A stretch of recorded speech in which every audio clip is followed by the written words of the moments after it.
Хоёр орны худалдаанд учирч болох техникийн саатдахыг хамгийн энэ төрөнд багасгах асуудал бол харилцан хүлээн зөвшөөрөх хилцэл байгаа. Улсын их хурлын дарга өөрийнхөө бас нээлтийн үгэн дээр бас маш тодорхой онцолж хэллээ. Энэ хоёр орны худалдаанд учирч болох техникийн саатдахар гэдэг маань сорилт шинжилгээ, тохирлын үнэлгээний үр дүн, харилцан хүлээн зөвшөөрөх асуудлыг бол тодорхой дурдлаа. Энд юуг одоо ойлгодог вэ гэхээр уул уурхай, зам барилга, хүнс, эмнэлэг, эрүүл мэнд гэдэг юм уу те энэ одоо лабораториудынхаа сорилтын дүн шинжилгээг шууд хүлээн зөвшөөрнө гэсэн үг.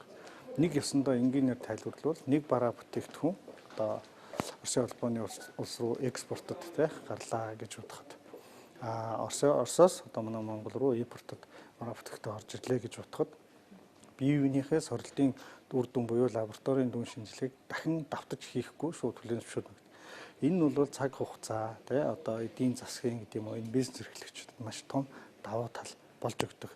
Ийм учраас одоо энэ тохирлын үнэлгээний үр дүн шууд хүлээн зөвшөөрөх одоо хамтран ажиллах харилцаа ойлголцлын санамж жүжигийг нээлтийнхээ одоо энэ хамгийн ихний бизнес уулзалтан дээр бол сойрхон батлаа. Дэлхийн улс орнууд итгэмжлэлээр дамжуулан энэ улс орныхоо гадаад дотоод худалдаа, экспорт, импортын асуудлуудыг зохицуулж идэг.